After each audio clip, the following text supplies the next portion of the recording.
What up, gamers? Welcome back to another video. Today I read John chapter 11 and I have some takeaways for you. I went to small group when you discussed it there, so I have some heat from multiple sources that I do trust. But this chapter is all about the opinions of man and how knowledge of biblical doctrine can be misused by even believers to deny themselves an experience of Christ. Now, that sounds big and scary and weird, and it's not good, but I'll show you. So I have a bunch of examples here of opinions of man that are expressed. Opinions of men is inclusive of women in this case. So, here we go. So in verse 21, we have, I guess I should tell you, Lazarus was sick, and he was sick unto death, and he did pass away. And Jesus, it does say that Jesus loved Mary and Martha and their brother Lazarus. Let me pull up that verse. I think that's important. I just thought of, no, it's right at the beginning. It's like verse 5 or something. Let's see. Yes, verse 5. Now Jesus loved Martha and her sister and Lazarus. So these are people that are important to Jesus. And what's funny is, it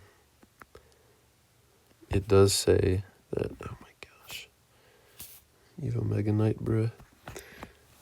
So verse 6 says, when therefore, oh my gosh, stop.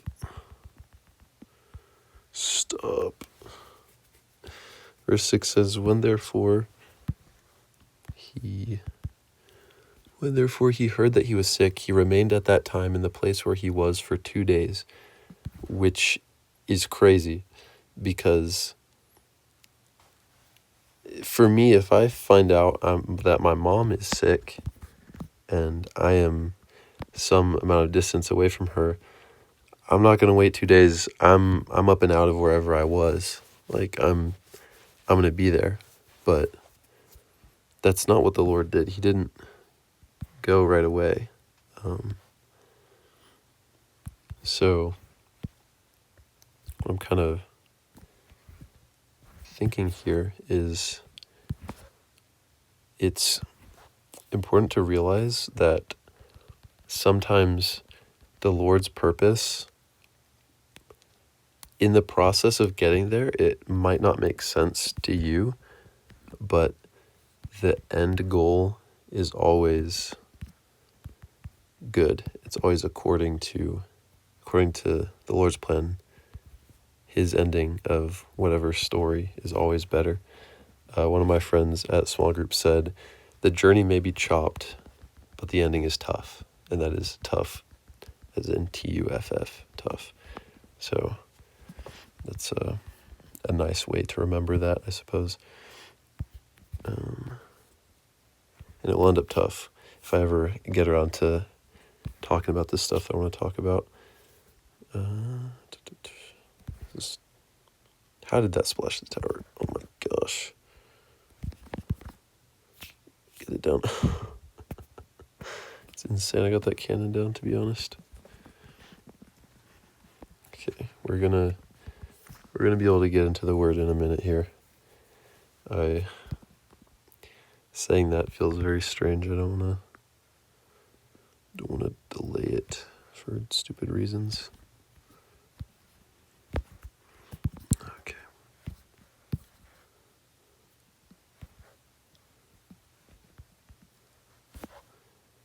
Oh my gosh, I didn't even see the hog, dude. I didn't even see the hog. There's so many units down. Okay, so Jesus, after 2 days, goes back, and, he wants to go back. And the disciples, in verse 8, they say, Rabbi, the Jews were just now seeking to stone you, and you are going there again? And Jesus answered, are there not 12 hours in the day? If anyone walks in the day, he does not stumble because he sees the light of this world. But if anyone walks in the night, he stumbles because the light is not in him. We're going to throw on a nice replay here. I've been doing Arena 1 replays, but let's look at a high-level one, because this is important. This is one of the first examples that I've gone over now of how an opinion of man attempts to get in the way of the Lord and the Lord's purpose. There's the disciples in verse 8, and then later on in verse 12, backing up to verse 11, actually, he said, in verse 9, we said, Jesus answered, "Are there not 12 hours in the day? If anyone walks in the day, he does not stumble because he sees the light of this world." Then 10 says, "But if anyone walks in the night, he stumbles because the light is not in him."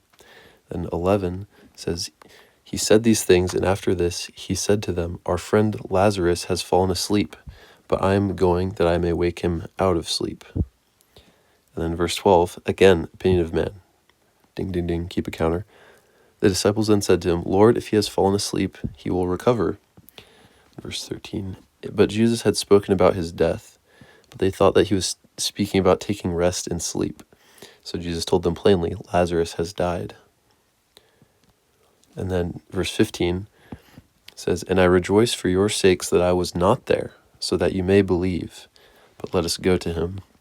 That verse 15 backs up more of that point of the Lord's plan might not align with what you think is right or what you think is correct in the short term. But as we'll see, the Lord not being there, the Lord, if he was there, let's say if he was there, he may have prevented Lazarus from dying. What happens later may not have happened, because he actually causes some Jews to believe into him because of his raising of Lazarus from the dead, which, spoiler, is going to happen later on.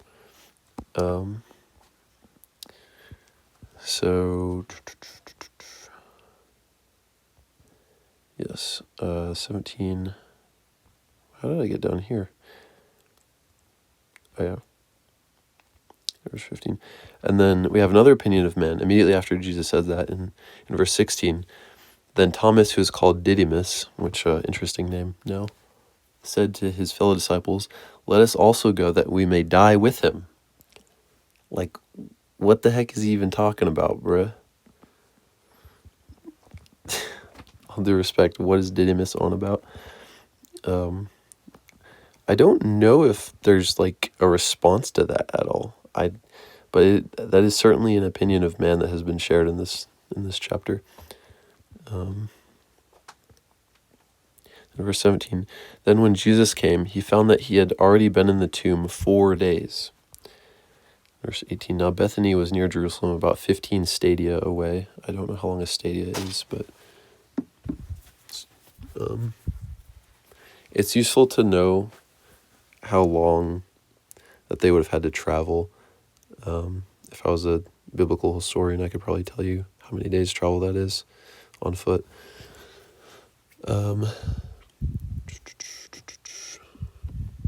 All right, then 19, and many of the Jews had come to Martha and Mary to console them concerning their brother being Lazarus, who had died. Then verse 20, we have another opinion of man. Martha, therefore, when she heard that Jesus was coming, went to meet him, but Mary sat in the house. Here's the opinion of man in verse 21. Then Martha said to Jesus, "Lord, if you had been here, my brother would not have died. But even now, I know that whatever you ask of God, God will give you." This is interesting. Because Martha is giving the Lord her opinion, but based on that next statement, she's obviously a believer. She trusts that she said herself that whatever Jesus asks of the Father will give. So she's a believer, yet she still is expressing this opinion that is contrary to the Lord's purpose. The Lord being all-knowing, he knew that Lazarus was going to die. So if it was according to his purpose that Lazarus should not die, then he would have been there to prevent that from happening. Okay, but moving on.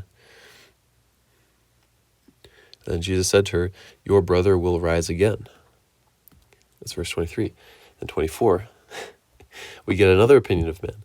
Verse 24, Martha said to him, "I know that he will rise again in the resurrection in the last day." And then Jesus said to her, oh, this is great. This is the best part of the chapter to me right now. Jesus said to her, "I am the resurrection and the life. He who believes into me, even if he should die, shall live. And everyone who lives and believes into me shall by no means die forever. Do you believe this?" And this is amazing. The Lord has just said, "I am the resurrection." She says, "I know he's going to come back in the resurrection." The Lord's like, "I am the resurrection," and he's here. So he's saying, like, I'm going to bring him back. He's going to rise. And then he asks if she believes this. And then she said to him, "Yes, Lord, I have believed that you are the Christ, the Son of God, he who comes into the world." So he asks her a question, and then she says yes, and then starts talking about something else. He's like,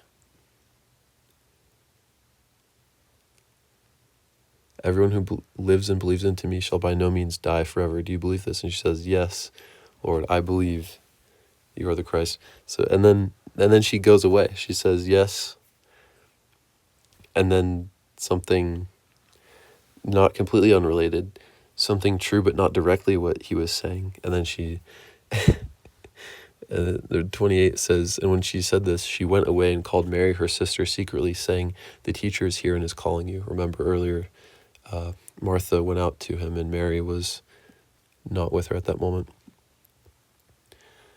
And then Mary rises quickly and came to him. And then 30, now Jesus had not yet come into the village, but there was still in the place where Martha met him. Jeez. Okay. Then 31, the Jews then who were with her in the house were consoling her. When they saw that Mary rose up quickly and went out, followed her, supposing that she was going to the tomb to weep there. Then Mary, when she came to where Jesus was, saw him and fell at his feet, saying to him, "Lord, if you had been here, my brother would not have died." So again, we have another opinion. And that's exactly what Martha said to him. So I'm also amazed by the patience of the Lord to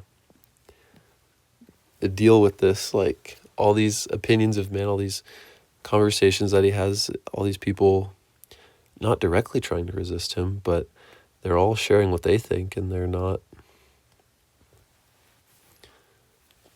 the faithful response is, "Yes, Lord," and just move on. We've seen a lot of just opinions like, "Lord, I know this," and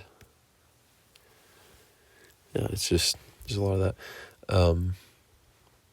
But continuing on in the word, let me get on the replay. This might be a long one. "If you had been here, my brother would not have died."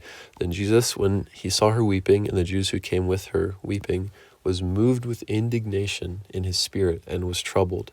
And he said, "Where have you put him?" They said to him, "Lord, come and see." Jesus wept. And another opinion, verse 36, the Jews then said, "Behold how he loved him." And then 37, but some of them said, Could not he who opened the eyes of the blind man also have caused that this man would not die? Again, we have another opinion. And this feels so similar to when Jesus is on the cross, and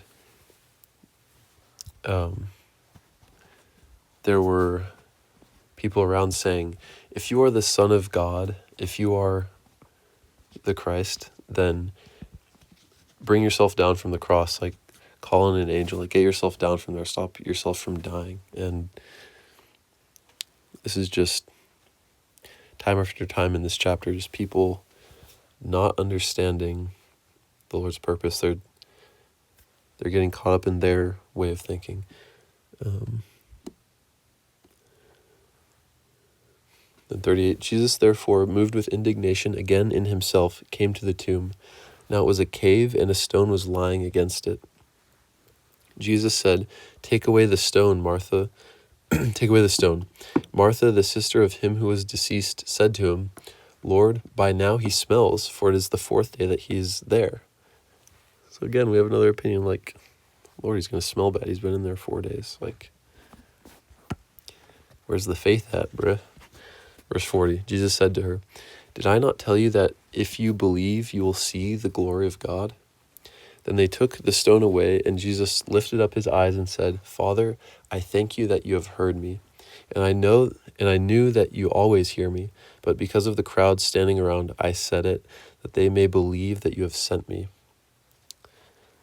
And when he said these things, he cried out with a loud voice, "Lazarus, come out." And he who had died came out, bound hand and foot with cloths, and his face was bound about with a handkerchief. Jesus said to them, "Loose him and let him go." First of all, I love that Jesus thanks the Father, that the Father always hears him. And I feel like it's so fitting with this chapter full of the opinions of man that the Lord thanks the Father for always hearing him. Because I am thankful that the Lord always hears me, even when I'm sharing opinions of man that may be even contrary to his purpose. So I feel that is very, very fitting. And then Lazarus is raised from the dead, which is amazing. And here, verse 45, many of the Jews, therefore, who had come to Mary and beheld the things that he did, believed into him. But some of them went away to the Pharisees and told them the things that Jesus did. So verse 45, with the Jews believing into him, this is, going back to earlier when we're talking about how even though the Lord loved Lazarus, he allowed him to die for his purpose. Like, these Jews would not have believed into Jesus if from afar Jesus had said, a few words and healed Lazarus. Like, that wouldn't have happened. So according to the Lord's purpose, the Lord allowed this to happen, and Jews ended up getting saved because of it. So the ending is tough. The journey may have been chopped. Lazarus died. There was a lot of weeping. And I feel weird saying the journey is chopped with anything Jesus related, but from the perspective of Mary and Martha, the journey was chopped.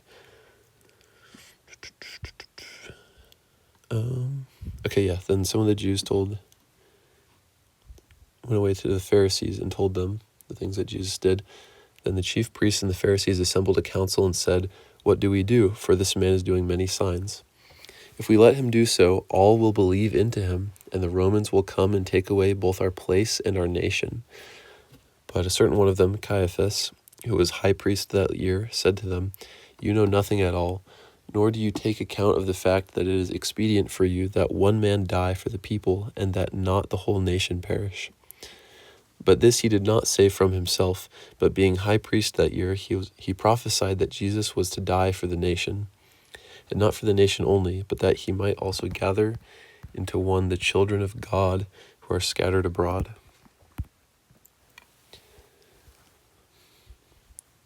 From that day, therefore, they took counsel to kill him.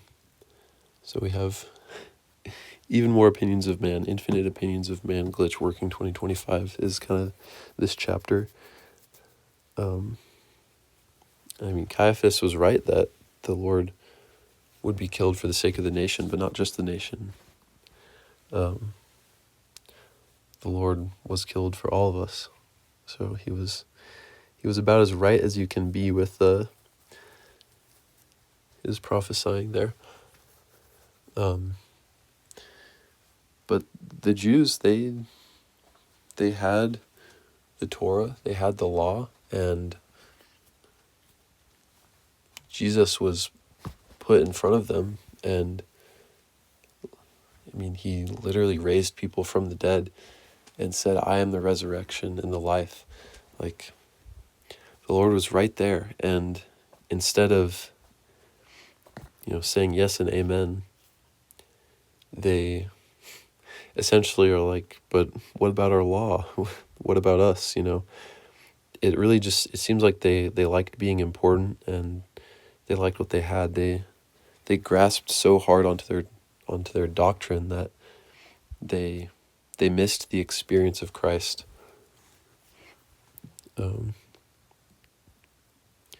Basically, to the end of the chapter, it's talking about how the Passover was soon after that. And 54 says, Jesus therefore no longer walked openly among the Jews, but went away from there to the region near the wilderness, into a city called Ephraim, and there he remained with the disciples. I guess I don't really have anything to say about that, but yeah. So, application time. Something that sometimes Christians are guilty of. Sometimes I do this, not very often, I don't think, but something you should not do is when you go in to read a chapter, you shouldn't be thinking, oh, I already know the key takeaways and the key points. Like, I've read this before, I've studied this, like, I know all the answers. If you are thinking that way, you're actually removing an opportunity to experience the Lord and to experience that life. You stop yourself and you limit yourself to only receiving the knowledge and the doctrine. You end up doing to yourself what the Jews did, and that's not where you want to be, because Jesus says, I am the resurrection and the life. How are you going to get the life if you essentially just don't allow yourself to receive it and experience it? So, yeah, I feel like I'm wearing my speaking pretty thin. I am going to a college conference, Christian college conference, leaving tomorrow, and gonna experience Christ. Gonna love it. It's gonna be a lot of fun. I feel like I've pretty thoroughly studied this chapter. I'm looking forward to getting back into the Lord's Word tomorrow. I'm gonna go to bed like as soon as possible, pretty much after I get this done. But appreciate you listening to all this. I hope you saw something new. I hope you gained something. Make sure to read the chapter on your own as well. And yeah, take care. Good night.